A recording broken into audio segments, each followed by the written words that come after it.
ముక్కలు ఈ టైప్లో ఉంటే చాలా బాగుంటాయి. మరీ పలచగా కాకుండా ఇలా కట్ చేసుకోవాలి.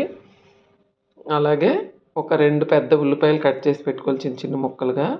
అలాగే ఒక 3 పచ్చిమిర్చి కట్ చేసి పెట్టుకోవాలి. కరివేపాకు కొద్దిగా ఎక్కువ వేస్తే చాలా బాగుంటుంది. అలాగే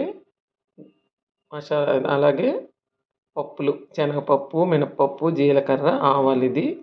అయితే ఇది చేదు లేకుండా ఉండాలంటే ఎలాగని చెప్పే కదా. ఇలా మనం ఒక బౌల్లో కొద్దిగా ఉప్పు తీసుకోవాలి. ఉప్పు తీసుకొని ఈ కాకరకాయ ముక్కలన్నీ దానిలో వేసేయాలి. చక్కగా ఈ ముక్కలన్నీ వేసుకొని మనం మంచిగా చక్కగా ఇలా ఉప్పులో ఇలా పిసుకోవాలన్నమాట. వాటర్ బాగా వచ్చిద్ది. మళ్ళీ మీకు చూపిస్తాను ఎలా ఉంటుందో. కూడా ఇష్టంగా తింటాను.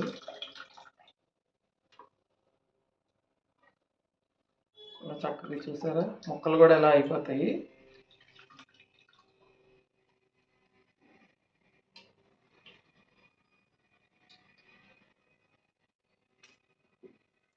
చూసారు కదా ఎలా వచ్చేస్తాయి చక్కగా. ఫ్రెండ్స్, ఒక మందపాటి బాణలి పెట్టుకోవాలి కాకరకాయ వేపుడికి. అందులో ఆయిల్ వేసుకోవాలి.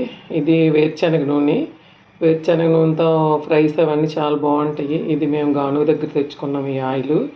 నూనె వేడెక్కింది. ఇప్పుడు పప్పులు వేసుకుందాం. శనగపప్పు, మినపప్పు, ఆవాలు, జీలకర్రవి.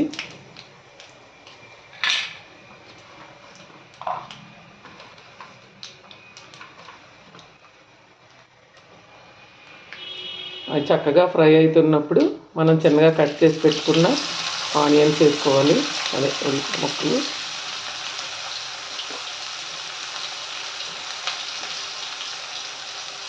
అలాగే ముందుగా కట్ చేసి పెట్టుకున్న పచ్చిమిర్చి కూడా వేసుకోవాలి.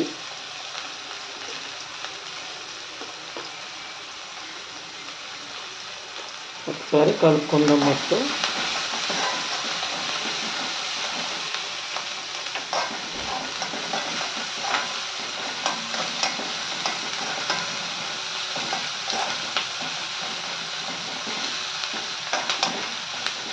ఇలా నాన్ స్టిక్ అంట కొంచెం ఇలా మందంగా ఉన్న దాంట్లో వేయించుకుంటే చాలా బాగా వచ్చింది కాకరకాయ వేపుడు.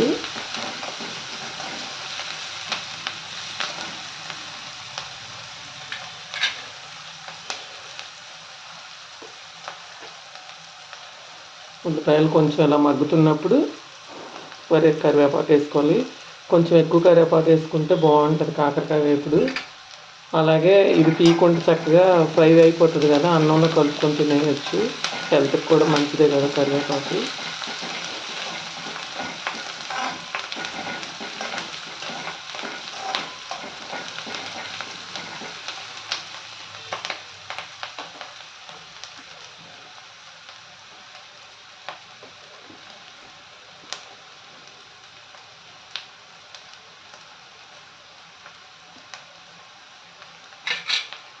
ఉల్లిపాయలు అలా వేగితే చాలు. కొంచెం ఉల్లిపాయలు తెల్లగా ఉన్నప్పుడే ఈ కాకరకాయ ముక్కలు మనం వేసేసుకోవాలి.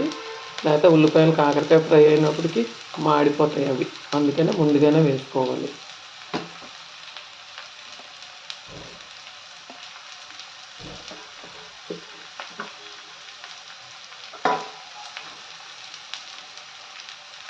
ఒకసారి చక్కగా కలుపుకోవాలి. ఉల్లిపాయలు, కాకరకాయలు అన్నీ ఇలా నీట్గా కలుపుకోవాలి.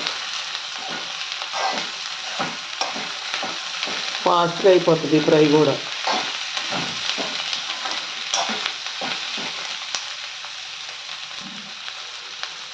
కొద్దిగా పసుపు. ఈ కాకరకాయలు ముందుగా మనం కొద్దిగా సాల్ట్ వేసి ఇచ్చుకున్నాం కదా, ఇప్పుడు కొద్దిగా లైట్గా వేసుకుంటే మంచిది. తర్వాత చూసుకొని వేసుకోవచ్చు. కొద్దిగా వేసుకోవాలి సాల్ట్. చక్కగా కలుపుకొని ఇది హై ఫ్లేమ్లో వండకూడదు, సిమ్లో పెట్టుకోవాలి గ్యాస్.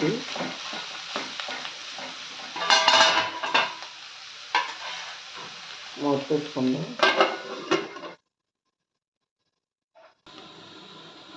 ఒకసారి మూత తీసి చూద్దాం. మగ్గుతుంది కర్రీ.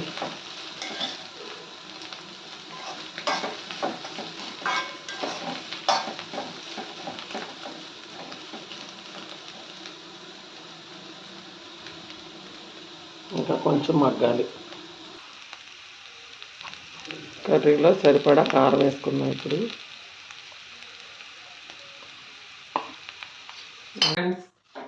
కాకరకాయ వేపుడు మంచిగా రెడీ అయిపోయింది. చూసారు కదా, ఉల్లిపాయ ముక్కలన్నీ ఇలా కనిపిస్తున్నాయి.